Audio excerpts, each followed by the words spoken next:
আমি নবী যেই দিন যাব তুমি আবু বকরকে সাথে করে নিয়ে যাব।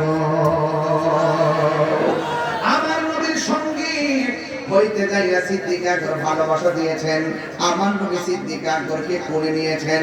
একদিন রাতের বেলা আমার নবী ঘর থেকে বের হলেন, আর হযরত আবু আলী রাদিয়াল্লাহু তাআলা আনহু বিছানার মধ্যে সুন্দর করে শুয়ে গেলেন। আল্লাহর হাবিব সাল্লাল্লাহু তাআলা আলাইহি ওয়াসাল্লামের বিছানায় যখন হযরতে আলী রাদিয়াল্লাহু তাআলা আনহু শুয়ে গেলেন, কাফেররা যে ঘরে ঢুকবে সেটা আলী রাদিয়াল্লাহু তাআলা আনহু জানে। কাফেররা যে নবী মনে করে সিদ্দিক আকবরকে মেরে ফেলতে পারে এটাও জানে। হযরত আলী রাদিয়াল্লাহু তাআলা আনহুকে জিজ্ঞাসা করা হয়, আলী গো, আপনি যে নবীর বিছানায় শুয়ে রইলেন, আপনি মুখের মধ্যে অনেকগুলো কাপড় দিয়ে শুয়ে রইলেন, কাফেররা যদি আপনি আলীকে নবী মনে করে মেরে ফেলতো তাহলে আপনি কি করতেন? হযরত মওলা আলী রাদিয়াল্লাহু তাআলা ডাক দিয়ে বলেন, নবীর প্রেমিকের দল, তোমরা আমাকে বলতেছো আমাকে নবী মনে করে ওরা যদি মেরে ফেলতো আমি কি করতাম? কিন্তু না না, আমি তো এই কথা একটা বারের জন্য চিন্তা করি নাই। আমার নবী যখন হিজরতের জন্য রওনা দিয়েছে, আমার নবী আমাকে বলেছেন, হে আলী রে, তুমি আমার বিছানায় শুয়ে থাকো, অতি শীঘ্রই তোমার সঙ্গে আমার দেখা হবে সোনার মদিনা। আর জোরে জোরে বলনা আল্লাহু আকবার। আমার নবী যখন বলছে আমার সঙ্গে নবীর দেখা হবে মদিনায়, আমি আর বিশ্বাস করো নবীর সঙ্গে মদিনায় দেখা হওয়ার আগে পৃথিবীর কোনো মানুষ আমাকে মারতে পারবে না। এটা হলো সাহাবায়ে কেরামদের বিশ্বাস। কথা বলেন ঠিক কিনা? আমার নবী রাতের বেলা থেকে মাত্র চলে গেছে সিদ্দিক আকবরের বাড়িতে, যাইয়া ঘরের মধ্যে যখন টোকা দিয়েছে, এইভাবে আমার নবী টোকা দিলে ফাঁকর আল বাপ দরজার মধ্যে যখন টোকা দিলেন, আমার নবী বলছি আবু বকর, যেই মাত্র সিদ্দিক আকবরকে ডাক দিয়েছেন, আমার নবীর ডাকটা শুনে সিদ্দিক আকবর ঠাস করে দরজাটা খুললা বলে, লাব্বাইক ইয়া রাসূলুল্লাহ, লাব্বাইক ইয়া রাসূলুল্লাহ। আমি বুঝাইতে চাইতেছি নবীকে কেমনে ভালোবাসা লাগে রে বাবা। এবার আমার নবী ডাক দিয়ে কর, হে আবু বকর, তোমার আমি আজকে বলি নাই যে আমি আসবো, কেমন ভাবে দাঁড়ায় রইছো যেন মনে হয় আমি নবী আগেই বলছি আজকে আসবো।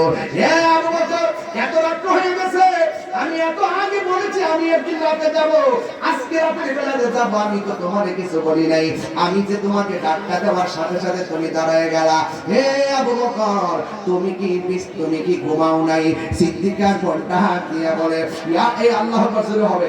সিদ্দিক আকবর ডাক দিয়া বলে, ইয়া রাসূলুল্লাহ, নবী গো,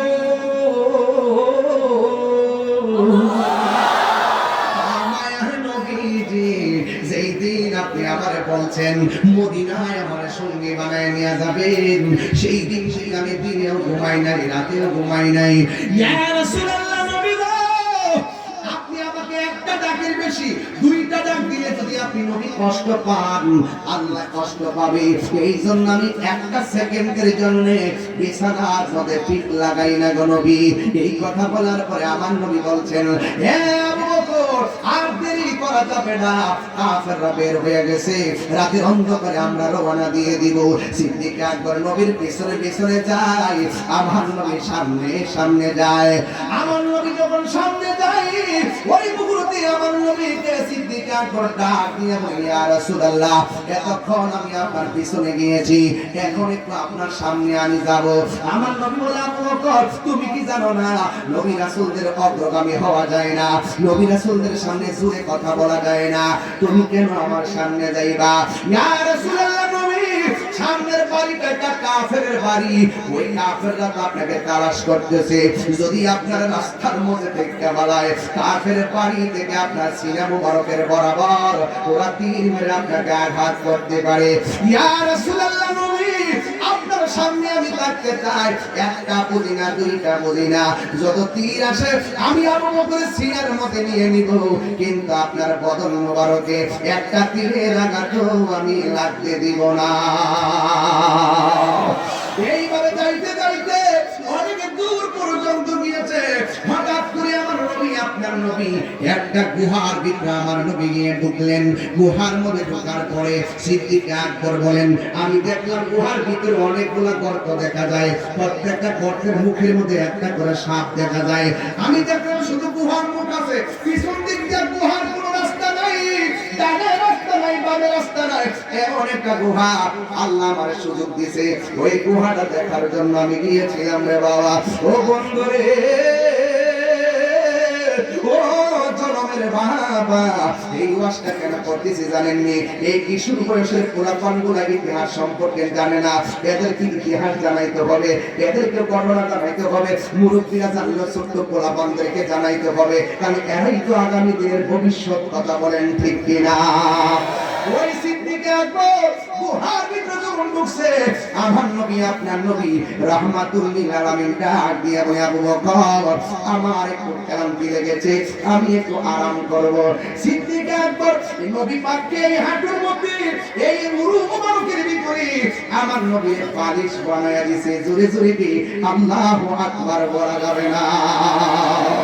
হায় হায় রে, কেমনে ওয়াজটা বোঝাইতাম, ভালোবাসা কারে কয়। সিদ্দিক আকবর দেখতেছেন প্রত্যেকটা মুখের মধ্যে সাপ, এই সাপগুলো যেন নবীর সুবল দিতে না পারে, নিজের কাপড়গুলো দাগ দিয়ে কামড়াইয়া সিরা সিরা গেঞ্জি পাঞ্জাবি সিরা সিরা প্রত্যেকটা মুখের মধ্যে কাপড় লাগাইয়া দিছে, আমার নবীকে যেন কামড় দিতে না পারে। বন্ধুরে, যেন কোনো অনিষ্ট করতে না পারে। ওই মুহূর্তে আমার নবী আপনার নবী